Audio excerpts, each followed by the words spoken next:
After years of wedded bliss, Nick couldn't take it any longer. Melissa, through no fault of her own, had grown up in a home without cable TV or a VCR. If that last sentence confused you, Google it. This had resulted in her having very little pop culture movie knowledge. In order to right this injustice, the duo will watch and discuss movie after movie until Melissa has caught up with the zeitgeist of her generation. Welcome to their journey. Okay, so there's no longer snow on the ground in February. And if I'm being honest, that makes me a little grumpy. Yeah, I'm with you on that.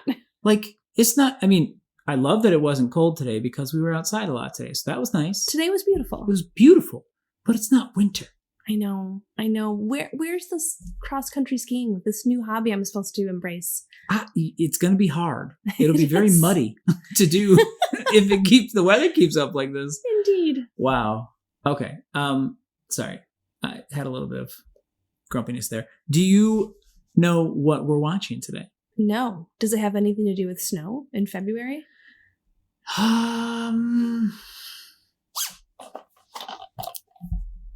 Grumpy old men. Wow. And I'm looking at the DVD cover and they're standing in snow. Oh, it was supposed to be another winter movie. It was supposed to be another winter movie for you. So I can't give you snow, but I can give you a grumpy old man. Except I'm not old, but I'm old enough. I'm old enough that you could call me a grumpy old man. It's rated PG-13. Am I allowed to watch this? I don't know. Can I handle this? Okay. There's some saucy things in it, if I recall correctly. Awesome. Wow. I've never seen it, as you know. And you don't know anything about this film, right? Except for what you just saw on the cover? I think, didn't your grandpa really like this film? He laughed so That's all I know. when he saw this movie. My mom, too, actually. But you don't know anything else about it? No, nothing. I've got a good feeling about this, but that could go a couple ways. Who knows? All right, well, let's watch it. Let's go check it out. Hopefully it makes us laugh till our sides are split instead of just being grumpier in general. So I don't feel like I'm going to go to the grumpy route. No? Yeah, let's watch it. Yeah, that's more me. Yeah, let's go check it out. Okay.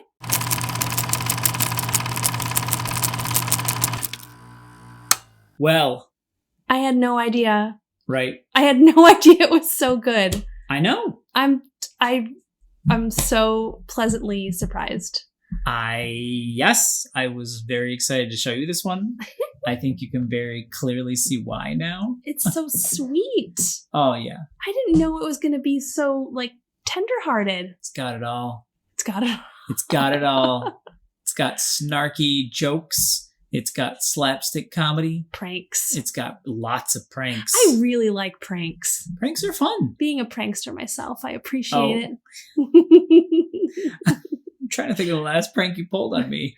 Yeah, I need to get back into it. Oh, yeah. Now I have some ideas. You do have a lot of ideas now. I'm going to be checking the backseat of the car, though, for fish. Oh gosh, I wouldn't do that to myself. I know. It's horrible. That is horrible. But we have snow on the ground, so just watch it. We do. That's true. Oh, now we do. I'm going to get the hose out and squirt warm water. I think they said you have to do that over the threshold of the door in order to make it so the snow falls better. I don't know. We'll give it a try. I don't think I've ever seen Walter Matthau in another movie except for Dennis the Menace. Was he in Dennis? You've seen Dennis the Menace, okay. Yeah, that's the only time I've seen him. Nice. In a movie. One of the, yeah. He did a movie around this time called IQ, and he plays Albert Einstein. Oh, I can see that. Yeah. And in one of the jokes in the movie, they call him, he goes okay, Einstein. They call him, Jack Lemmon calls him Einstein. Oh.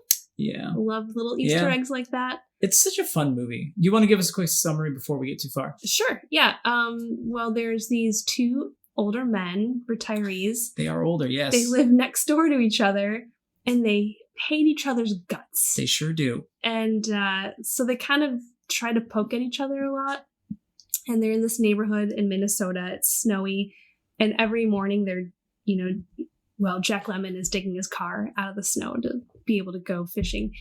And everything changes when a woman moves in across the street, just down the road. And she's attractive and eligible. She's dreamy. I would say she's dreamy, yeah. Joyful. Exuberant. And so there begins a bit of a competition. And the movie goes from there. It's but I had the wrong impression of it from any clips or whatever I've seen before. Like it's just it's like about friendship, it's about family. It's deeper than what I just described. I mean, that's the basic synopsis, what you just said, right? And then there's like battle ensues kind of a thing. But it's like very complex, the relationship between the two men. And it even goes into like how their kids' lives and stuff like that. And just like dealing with death. Death is like a character in this movie, you know? Yeah. The joke, the ongoing, one of the jokes in the movie that's a running joke is like, they keep talking about how different people died and they're jealous of it. Yeah. Because they're like, oh, that's a good way to go. That kind of stuff. And it's just like, I remember seeing this when I was, I don't know, 12. I mean, it was, like 12 or 13 probably. And just thinking, it's such a foreign thing to think about as a 13-year-old, what life would be like as a 65-year-old or 70-year-old or whatever. Yeah. Oh, it's so far removed. Yeah. And so like the idea of them being jealous of how people died or seeing them like act kind of like kids again, you know, when they see the woman. Oh, they act a lot like little boys. Oh, absolutely. 100%. Go on. Yeah. It was just, that left a big impression on me. Also, too, seeing how much joy and laughter the movie brought to my mom and grandpa. Like, I was laughing while we were watching it, just thinking about them laughing, the memory of them laughing at this movie from, when I was a kid. Yeah. Yeah. It's just it's a fun movie. Like, it is. It's really, way more fun than I thought. Yeah. It was the first time that showed older people that I can remember. Older people in like a light other than just like, the wise sage person who's kind of serious or maybe like lightly playful. Or those like the supporting character. Yeah. Instead of the main character. Exactly. And the driver of the story. And the source of like the romance and the source of like, all the other emotions that are happening. It was bucking the ageism that exists a lot of times in movies, especially at that time. Yeah, and maybe that's why you didn't appreciate it when you were 13. Could be. Oh no, I still liked it. I thought it was hilarious. They were acting like 13-year-olds. So I thought it was really funny. Okay. And the dad, Burgess Meredith, who was 86 when they filmed this movie, him treating the 60-year-old guys like they were little kids just slays me. It's just hilarious. Yeah. He is, man, he's hilarious. That's what, no matter how old you are, your parents are your parents. Yeah, totally. And they can tell you what to do. Yep. Even if you are 65 years old. True story. Yeah. I love the ice fishing stuff. The whole culture of the Minnesota ice fishing. Their shanties are like have carpet in them. Like, it's like glamping. Yes. It is. It's glamping before it was a thing. Yes, totally. It was amazing. I love the shanties. They have like arms like a lazy boy. Yeah. In the shanty. Well, they had like shingled roofs and like nice doors with, like glass on them. And they just look like tiny houses. It's Minnesota. They're up there, I don't know, 9 months out of the year. It's pretty, it's pretty snowy there. Yeah, totally. That was, I also love that too. Like, that's just part of, they're all retired too. So you just have this swarm of retirees who are just constantly on the ice. That's like what they do in the winter. Yeah. That's crazy. It was really neat. A whole other culture. Whole new world. It's funny you say that because that song actually echoes throughout the movie. Did you notice that? What do you mean? Tell me. It does. Explain yourself. No, I noticed. Who's Aladdin? What's that? No, not thematically. Literally the song. Like the song, I think it was A Whole New World. Like, it just throughout the movie, you could hear it instrumentally playing every once in a while. Really? If you believe it's the random trivia that you can find online about movies, But I do remember when we were watching it thinking, that sounds really familiar. Like, what's going on with that? Okay, I did not notice that. Well, we're going to watch it again. It's really trippy to me that you just happened to mention that. Yeah, that just seems kind of crazy. Yeah, throughout the film, you can hear an instrumental version of A Whole New World from Disney's animated film Aladdin. I'm not making this up. I don't believe that. I'm just saying. Okay. I'm just reading it. On the next viewing, which will be very soon. Yeah. We will listen for it. It kind of makes sense if you think about it. Because the movie is they were trapped in like their old world, their old life. And then this woman enters their life and then it feels like a whole new world. And that's one of the themes too, is like any man who spends time with her, his perspective just changes. Mm-hmm. So you mentioned something really cool about her character that like, the movie makes you fall in love with her. Oh, yeah. It's not just like it's just not just like watching the characters fall in love with her, but it actually, the way that she's like revealed to you mm-hmm. and kind of her character is like built up, you end up falling in love with her and wanting to be like her. It's so true. 100%. Because she just has fun in everything. Yeah. Doesn't take life way too seriously, but mm-hmm. she's friendly and kind to everyone. She sees the good in everybody. Yeah. She wants to draw out the goodness and just enjoy the now and the present. Yeah. It's like how most people ideally dream of being. And it's like it's the best version of yourself you exactly. can imagine. Yeah. How could you not fall in love with someone like that? Yeah. Or just want to spend time with them, like romantic or otherwise, just because you're in that energy and that presence of that kind of person. Totally. So some of the what are some of the things, your favorite scenes? My favorite scenes? Sorry. Wow. I'm thinking the scene where they're fighting on the ice and they like, I think it was Walter Matthau and Jack Lemmon. Jack Lemmon like returned. I don't remember why they're fighting. It was fighting over the woman, of course, but like literally Walter Matthau like takes his truck and pushes Jack Lemmon's shanty to the thin ice. Yeah. And he has to jump out of it. And then it like slides and goes into the lake. Yeah. And then they have like fisticuffs like style fighting, which is just hilarious. That was very funny. I really like that one. Mm-hmm. The scene with the clicker too. I really like that one. One of the pranks he plays where Walter Matthau, his son comes over, and you get the sense that the kids aren't visiting all that often. It's like real life. You see your parents a couple times a year, like 3 or 4 times during the holidays, whatever. Right. And this takes place during the holidays. Yeah, so he comes over, the son comes over for Thanksgiving. Yeah. And then later for Christmas. Yeah. Yeah. But he's totally like trying to get his son to stay and be engaged. But he's like, hang on, it's really important. I have something I have to do right now.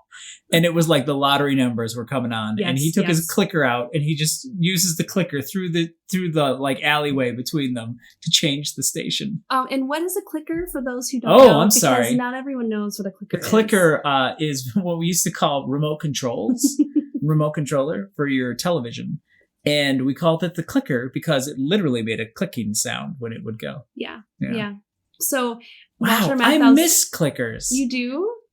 I love when you push a button and it makes a sound. It's so satisfying. I never had one. You never had a clicker? No. Oh, wow. So you have one now, but out. Our TV, it's just silent. The TV makes the noises for you. Ba-doop, ba-doop. Right. Yeah, it's not the click. Wow. Yeah. I missed out on that. I forgot you called it a clicker until I saw that movie and he had one. You know what I mean? It comes out, yeah. Wow.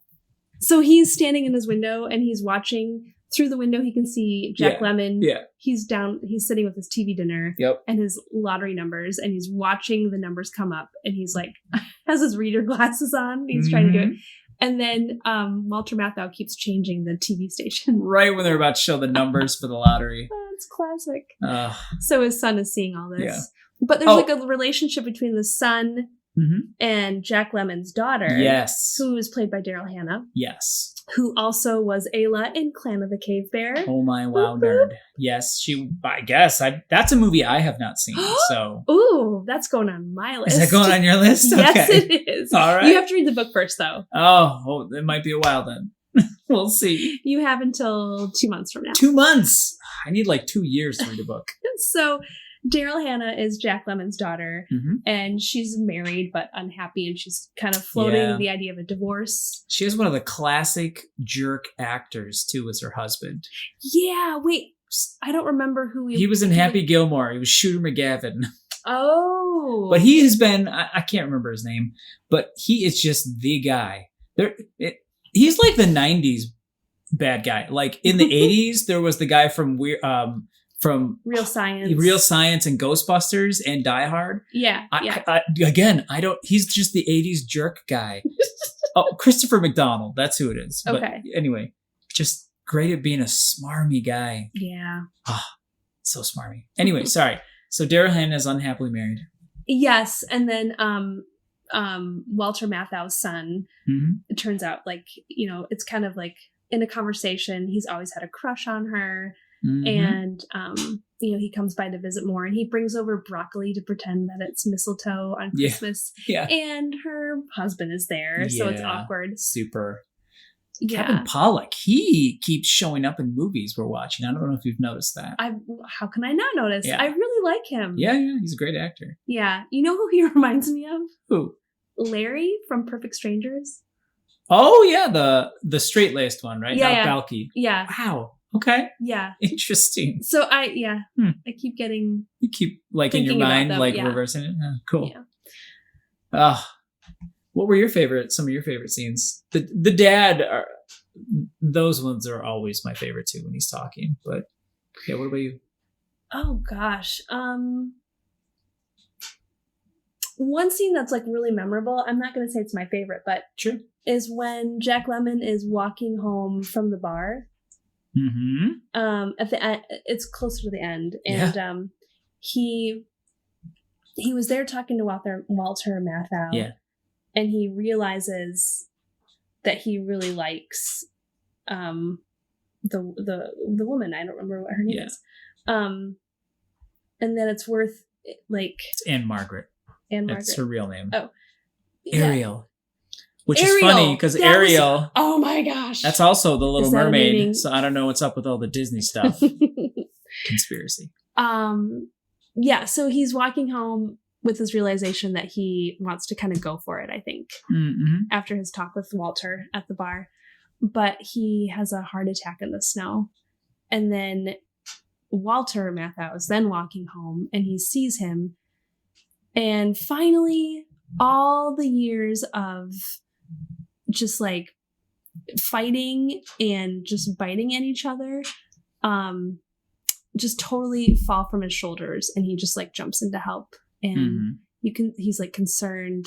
Yeah. And I love that turning point. It's really memorable. Yeah, especially when he gets to the hospital and the nurse asks him, are you a friend or family?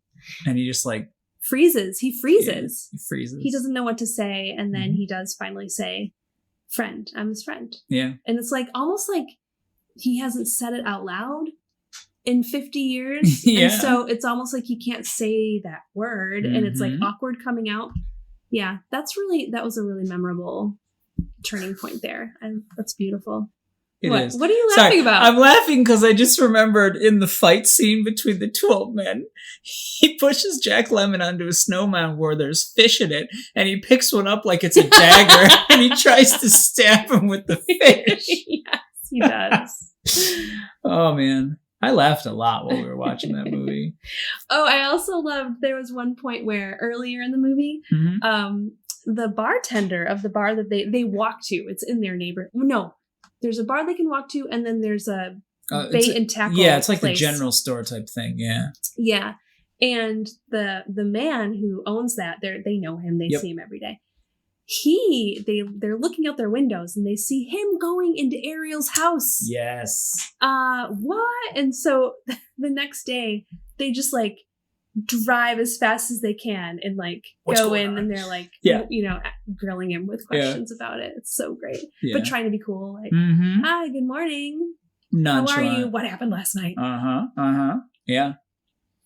It's also so, just so fun to think about how like a new person or a new anything can totally change your viewpoint and totally bring fresh refreshment into your life, into your mind. Like, that's just, I love that part of the movie. Yeah, I mean, human beings are creatures of habit. We'll just kind of do the same things every day over and over, and we find our patterns and Right, live in those patterns. Yeah. They were stuck. They were in this total rut. Totally. Yeah. Yeah. Oh, but the whole time, there's Jack Lemmon has some money problems, and there's someone coming to foreclose on his house, and he keeps avoiding him or whatever. Yep. And finally, this guy, while he's in the hospital, this bad guy comes in and like starts foreclosing, or I don't know, shutting down the house. He works for the IRS. That doesn't make him a bad guy. Yeah, he's kind of gleeful about it. He really enjoys it. Yeah. Yeah, you can tell. It's like the executioner who's like sharpening his blade a little too much and not out of kindness. He was pretty excited. Okay. It's just like that. Yeah. Sorry. I've been watching a lot of medieval shows lately, obviously. But Walter Matthau like ends up loaning him the money. And so he gets out of the debt and he's fine. Yeah. Yeah. So the movie tricks you though. There's a big trick. Which one? Big misdirection. Okay. Oh. Okay. After the heart attack and Jack Lemmon's in the hospital. Yeah. It just kind of fades out. And then the next thing that's happening is you're at a church and everyone's walking up. They're wearing black. And they're wearing black. Yeah. And Jack Lemmon's daughter is there. Daryl Hannah's there. Walter Matthau's son is there. Yep. And it's pretty... There's a woman crying. It's a bit somber. There's a woman crying. There was, yeah. I know, there is, yeah. Old lady crying. And you're like, ah. And if I hadn't seen the pictures on the menu, I would have thought it was a funeral. But I saw DVD the wedding dress, menu, the DVD shaking my menu. fist at you. Spoilers. So, yeah. So they get married. Oh, it's so cute. So cute when people in their 60s get married. Yes, it's adorable. We have to talk about the DVD menu too, because there was something missing on it. Well, first off, yes, like in the DVD menu, it didn't have an option to play the movie at the top of the menu.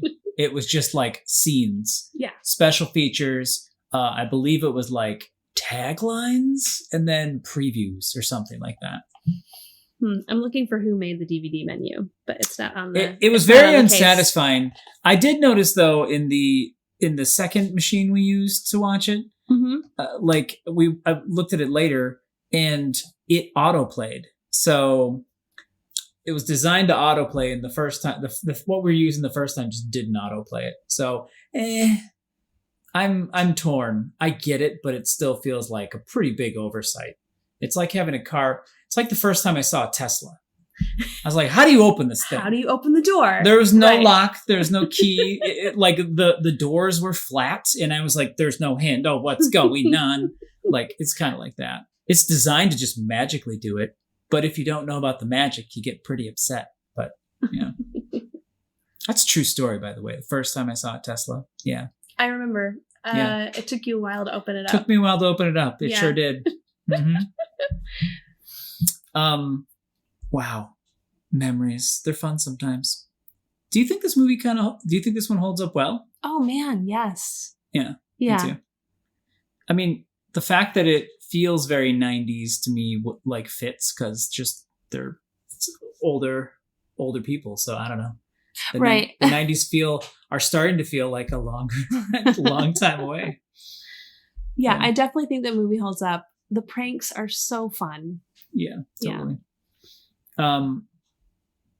What, if any, messages do you think were in this film? Well, I think the movie holds up because it's so genuine. And it was completely relatable to me.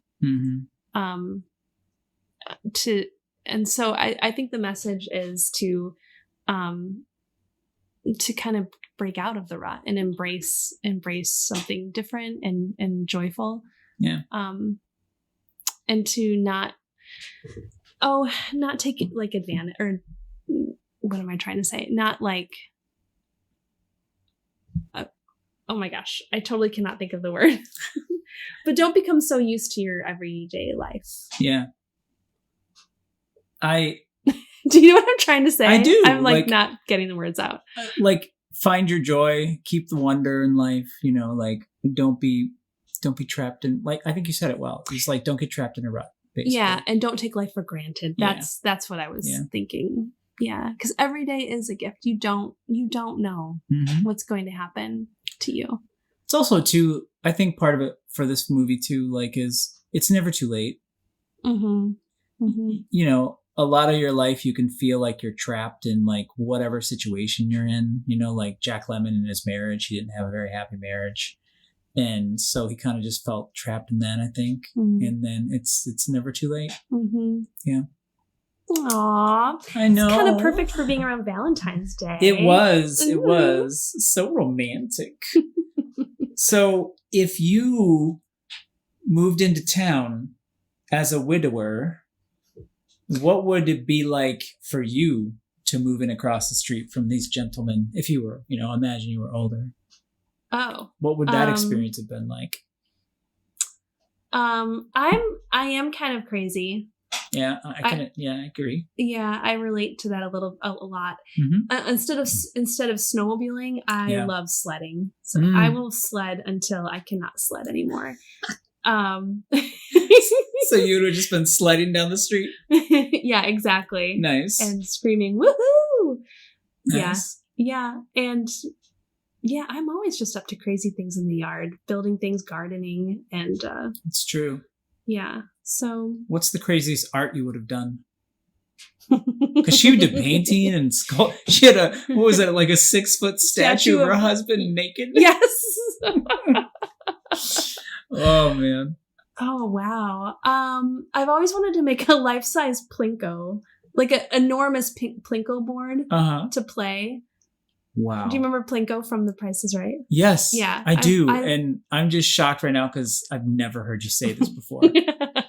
I've always wanted to do that. You just want a life-size Plinko? Yes. Okay. All right. Wouldn't you? I mean, it looks so fun. Yes. I now have ideas for our 30th wedding anniversary whenever that comes. Yes. I mean, but why wait? Oh, that's true. That was the message of the movie, right? Why wait? Let's do it for, 19 years instead. No pressure. Well, speaking of seizing the moment, let's go watch another movie. Let's go watch another movie. All right. Okay. Bye. Bye. Come on. All right, 1937, it's Todd Field in the ball. I kicked your ass after football practice when you stole my liniment. You kicked my Jack Lemmon and Walter Matthau. Believe me, this man is a menace. He's always drinking, starting fights. Isn't that right? They're both grumpy old men. Why don't you do the world a favor and pull your lip over your head and swallow? Idiots. Eat my shorts. So what? But after 50 years What? of fighting over nothing, What? What? So? What? they finally found something. Holy. Oh, my God. Moly. Worth fighting for. See, women get obsessed with me. It's like one of them fatal attraction things. I'm too dirty for my shirt. Too dirty for my shirt. So sexy, it hurts. Oh, it's just beautiful. Thank you. Jack Lemmon. Your cat crapped on my steps again. Yeah, who says you can't train a cat?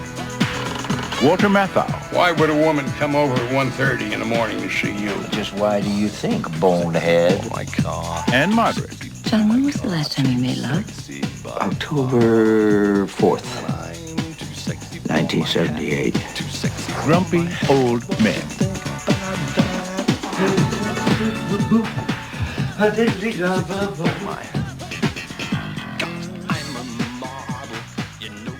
If I knew there was a nude scene in this picture, I would have asked for another million.